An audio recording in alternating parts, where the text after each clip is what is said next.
കുടുംബശ്രീ മിഷനിൽ ഏറ്റവും കുറവ് വേതനം ലഭിക്കുന്ന വിഭാഗമാണ് CDS അക്കൗണ്ടന്റുമാർ. 6000 രൂപയാണ് ഇവരുടെ ശമ്പളം.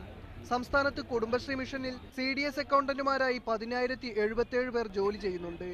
2009 മുതൽ കരാർ വ്യവസ്ഥയിൽ ജോലി ചെയ്യുന്ന ഇവർക്ക് പ്രതിമാസ വേതനം 10,000 രൂപയാക്കി വർദ്ധിപ്പിക്കാമെന്ന് സർക്കാരിൽ നിന്ന് ഉറപ്പ് ലഭിച്ചിരുന്നു. എന്നാൽ ഈ ശുപാർശ ധനവകുപ്പ് തള്ളി. പിന്നീട് 8,000 രൂപയാക്കാമെന്ന് സർക്കാർ തീരുമാനിച്ചു. തീരുമാനമെടുത്ത് 2 വർഷം കഴിഞ്ഞിട്ടും ഇവർക്ക് ഇപ്പോഴും ലഭിക്കുന്നത് പ്രതിമാസം 6,000 രൂപ തന്നെ.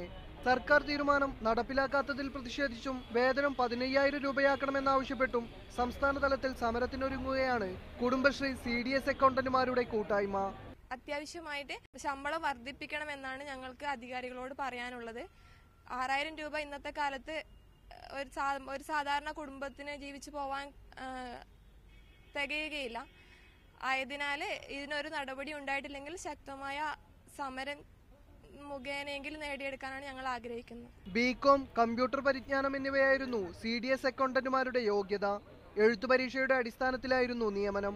2014 നവംബറിൽ ഇവരുടെ കരാർ അവസാനിച്ചെങ്കിലും പുതുക്കാൻ ഇതുവരെയായി സർക്കാർ തയ്യാറായിട്ടുമില്ല. ഷഫീഖ് നസ്രുള്ള, മീഡിയ 1, കാസർഗോഡ്.